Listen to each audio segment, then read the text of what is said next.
Hello viewers, welcome to Newsweek South Asia, a program that talks about breeding of terrorism and its impact on South Asian nations. Let's begin with the headlines first. Weapons left by US military in Afghanistan reaching Kashmir. FATF to assess Pakistan's action against UN-designated terror groups. And struggle against Taliban continues in Afghanistan. The spillover of high-tech modern weapons and advanced night vision devices left over by Americans in Afghanistan after the fall of Kabul in August 2021 is now finding its way towards Indian Union territory of Jammu and Kashmir via Pakistan through the line of control. A senior army official in Kashmir has confirmed that the weapons from Afghanistan were recovered from the terrorists that were recently killed in Indian army operations. A report.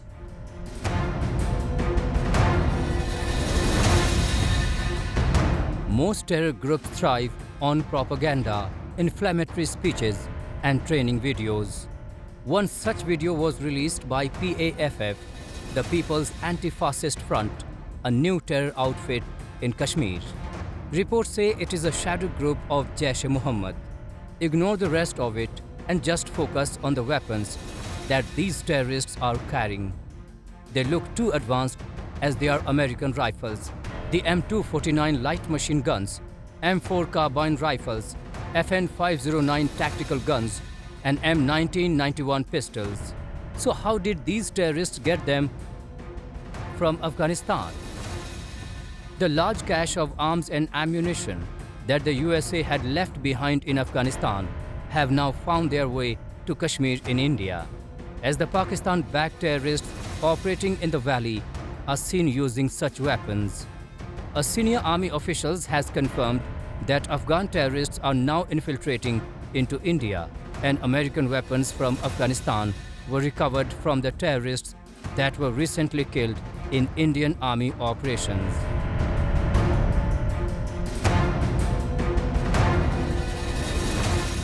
पिछले एक साल में cease fire understanding होने के बावजूद तकरीबन 6 से 8 प्रयास किए गए हैं जो लाइन ऑफ कंट्रोल पर विफल कर दिए गए हैं, लेकिन उसके बावजूद ये टेररिस्ट सामने मौजूद हैं, उग्रवादी मौजूद हैं। और जब ये न्यूट्रलाइज करे गए थे लाइन ऑफ कंट्रोल में एक्शन के दौरान, तो उनके पास से जो हथियार, जो सर्वेलेंस डिवाइस और जो असला बारूद मिला है वो आम तौर पे देखा नहीं गया है। और ये असला बारूद और इक्विपमेंट जो है वो अफगानिस्तान में मौजूद था जब अमेरिकन फोर्सेज वहां से गई हैं। तो हमारा ये विश्लेषण है और ये मानना है कि न केवल आतंकवादी बल्कि हथियार और सामान भी यहाँ पर जो आने वाले समय में कश्मीर में आ सकता है।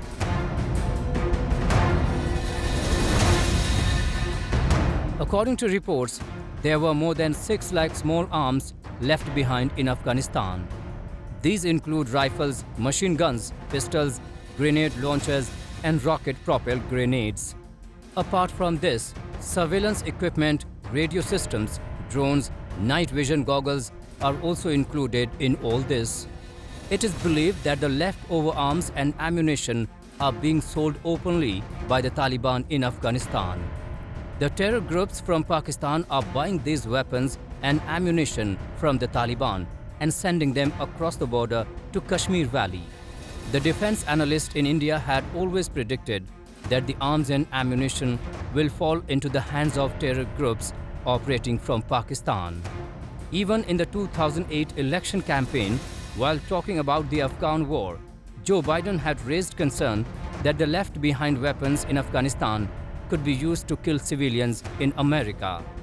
No one knows when these weapons will reach America, but it has been clearly established that these weapons have reached Kashmir.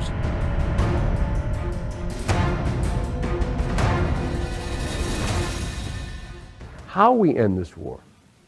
And it makes a big difference to tell the American people the truth about what our options are in ending this war.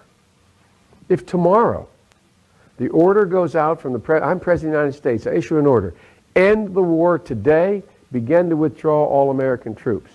It will take a year to get the American troops out. Do you hear me now? That's the truth. It will take a year to get them physically out. Now, if you leave all the equipment behind, you might be able to do it in 7 months.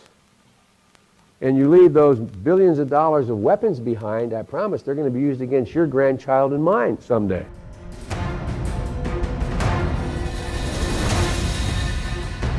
while the Taliban leadership, which has been ruling Kabul since 15 August, has kept a part of the weapons with them.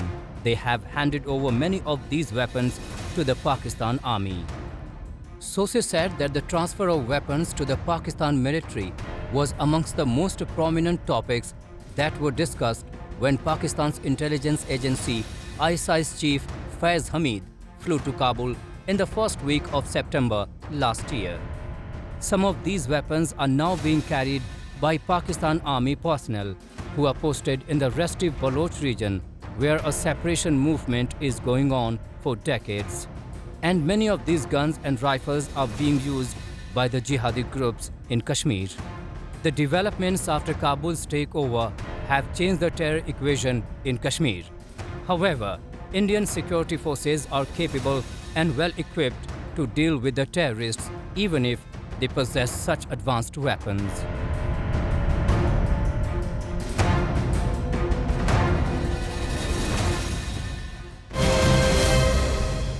Pakistan's role as an epicenter of terrorism has been well documented by numerous international organizations, including the United Nations.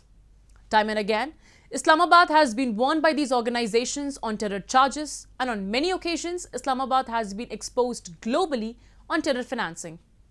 Ahead of FATF plenary meeting in Paris, several exiled dissidents staged a massive protest outside the headquarters of Financial Action Task Force to persuade the anti-terror financing organization to place Pakistan on the blacklist. A report.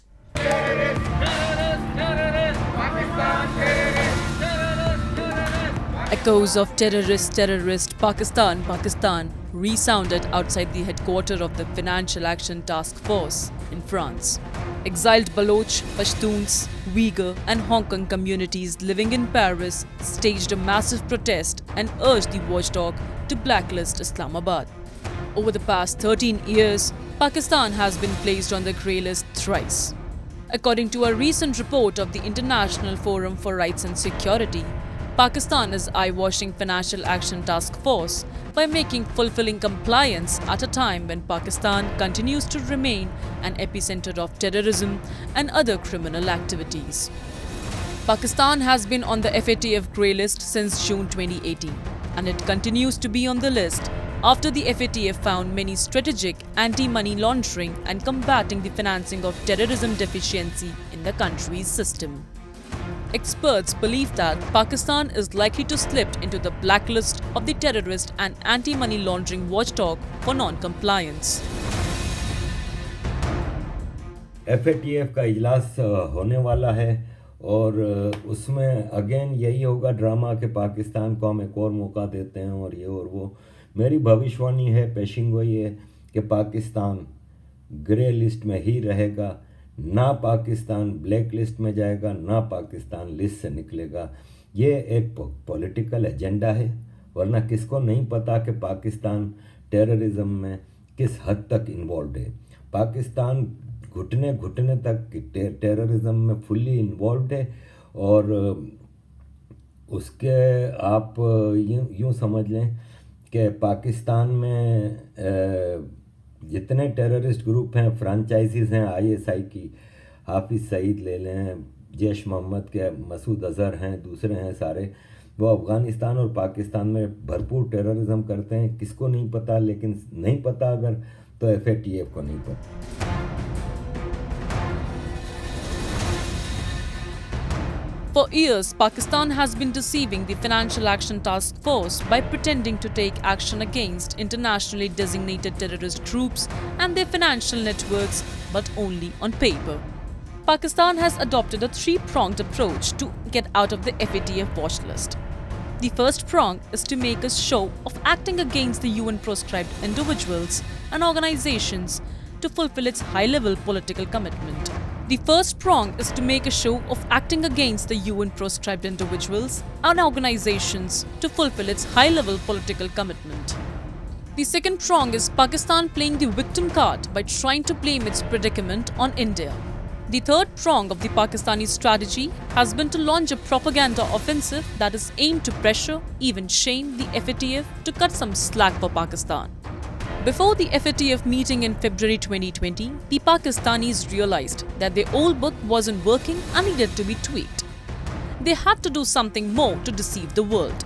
In July 2019, the top leadership of Jamaat-ud-Dawa and its wing Falai Insaniyat Foundation, including the chief Hafiz Saeed, his deputy Abdul Rahman Makki, Zafar Iqbal, Amir Hazma, were booked on terror finance charges in around 24 cases. But in practice, these terror groups continue to function openly and are collecting funds publicly. Moreover, various agencies in Pakistan are involved in terror training, terror financing, not only in Pakistan but in the region and around the world. Therefore, many experts do believe that the norms by which the Financial Action Task Force functions also need modifications. In their opinion, Pakistan should be blacklisted. So we're gathered here outside the FATF office today with, Baloch protesters, with Pashtuns, with people from Hong Kong, from the Chinese community, from the French community. And the idea is to remind the FATF that it needs to deliver on its commitments, especially when it comes to blacklisting Pakistan, because in Pakistan, terror financing continues. We know that the terror networks in Balochistan continue to operate. The money laundering operations continue. We know that Pakistan is using its different routes by sending money to Africa, and through that it's using these routes to fund terror activities back in South Asia, back in Afghanistan and Kashmir.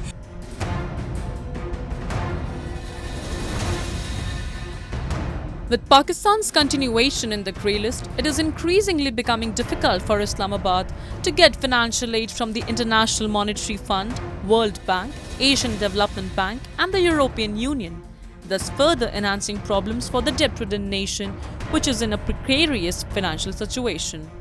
And now Pakistan desperately wants to move out from the FATF grey list, as it would relax the financial globe trade and investment channels for the country. Islamabad is putting up various actions to showcase the proactive attitude of the Imran Khan-led government in rescuing Pakistan from falling into the blacklist. Pakistan needs to introspect and take decisive actions. The sooner, the better.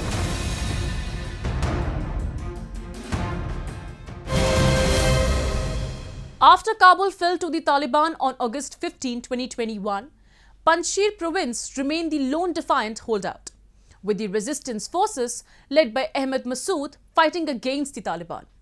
The Panjshir province, where the National Resistance Force is based, has been turned into a significant battleground for the Taliban, as they are yet to gain full control over the region. Meanwhile, multiple videos on social media are suggesting that Taliban is trying to establish itself as an international terrorist group while competing with other militant groups. A report. A footage was just released on social media, which shows the National Resistance Front forces in Panjshir province of Afghanistan clashing with the Taliban. In the video, NRA fighters are opening fire on a Taliban-operated helicopter.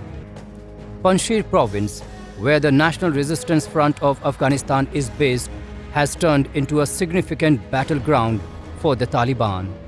The NRA forces have claimed that an increasing number of people are joining the organization to combat the Taliban's reign.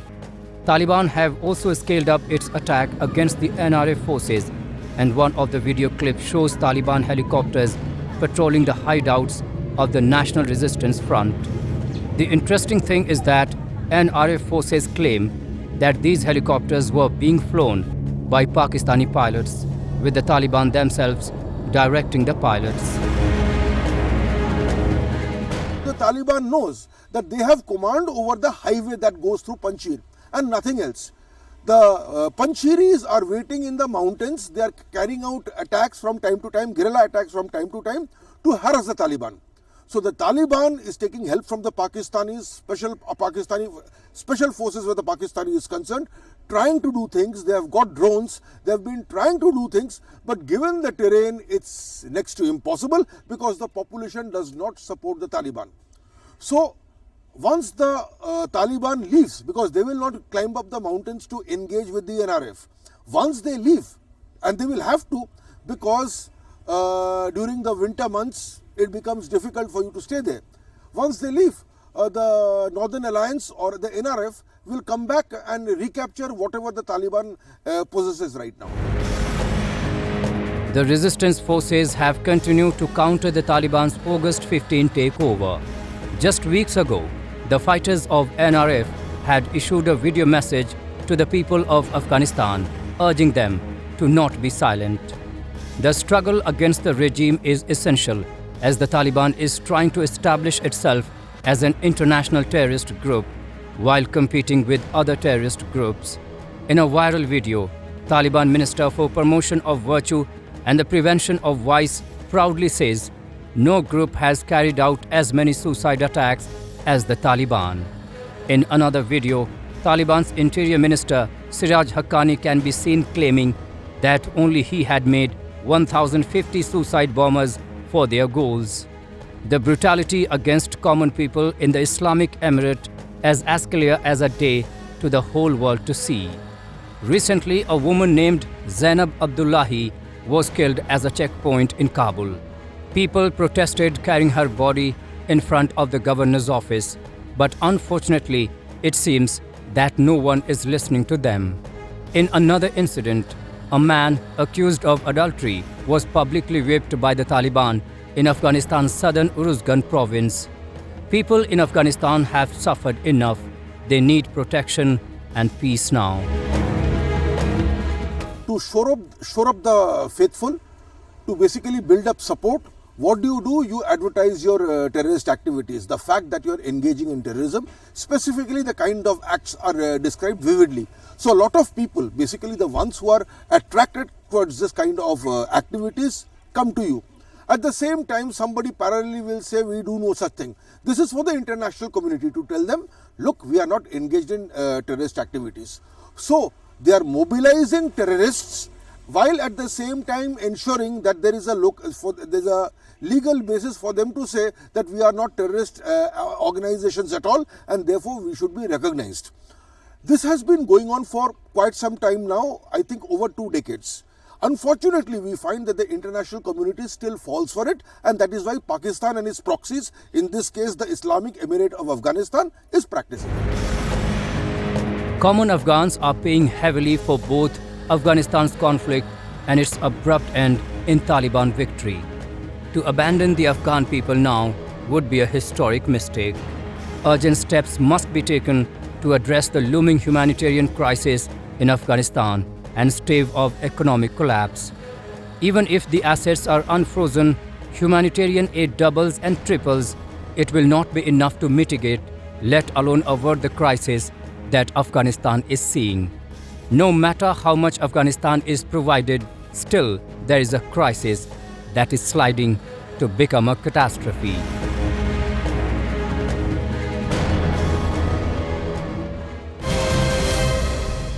Pro-Khalistani separatists have been relentlessly indulging in anti-India activities.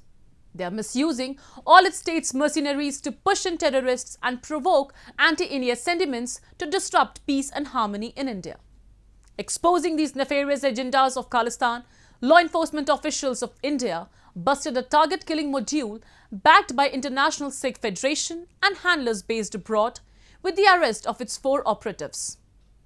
Have a look. The support for Khalistan in India has sunk very low, but the militant groups like the Khalistan Liberation Force and Sikhs for Justice have been pushing their agenda hard through various platforms. This has been exposed with the latest arrest of 4 men with alleged links to pro-Khalistani outfits. According to police, the accused were allegedly involved in targeted killings in Punjab at the behest of their handlers abroad and had allegedly received funding from pro-Khalistani groups to create an atmosphere of fear in Punjab. The police has identified the accused as Sagar alias Binni, Sunil alias Pehlwan, Jatin alias Rajesh and Surendra. An AK-47 assault rifle and 49 rounds along with 3 foreign-made pistols have been recovered from their possession. Investigations later revealed that the 4 accused were in touch with International Sikh Federation, which is based in Pakistan, Gurjant Singh alias Janta from Australia, Hardeep Singh Nijjar and Arshdeep Singh Dalla from Canada.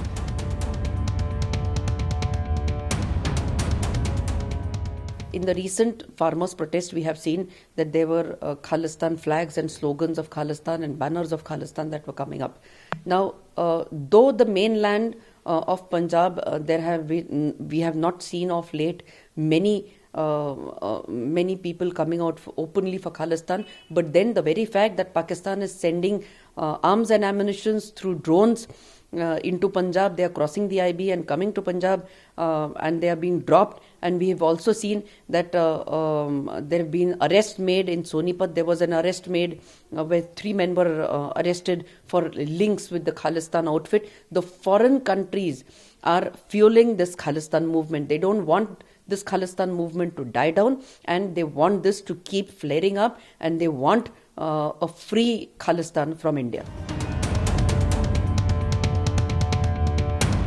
Pro-Khalistan separatists settled abroad are making repeated attempts to grab the attention of the world Sikh community by indulging into violence. Just few months back, Pak-backed Khalistan ideologue Gurpant Pant Singh Panno of banned outfit Sikhs for Justice released a video in which he threatened Indian Prime Minister Narendra Modi and tried to instigate common youth. The likelihood of Khalistan groups receiving funding, support and military training from Pakistan is also significant, as Pakistan for decades has been sponsoring and aiding Khalistani terror organizations on its soil to carry out terror-related activities in India.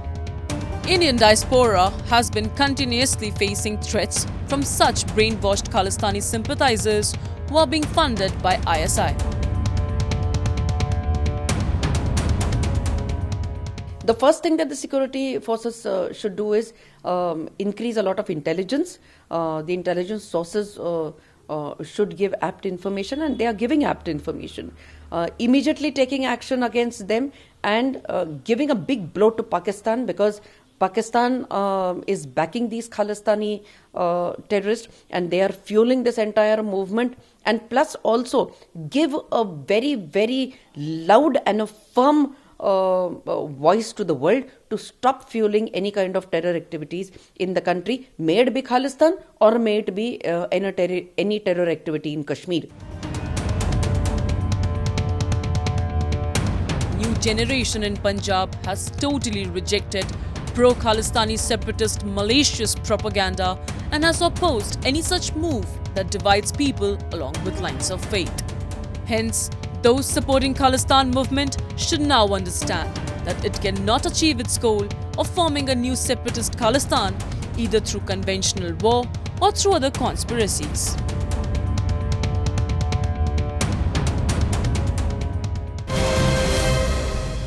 And with that, we come to the end of this edition of Newsweek South Asia. We will be back next week with more news, views and analysis from the subcontinent. Meanwhile, do keep writing to us at nwsa@anin.com.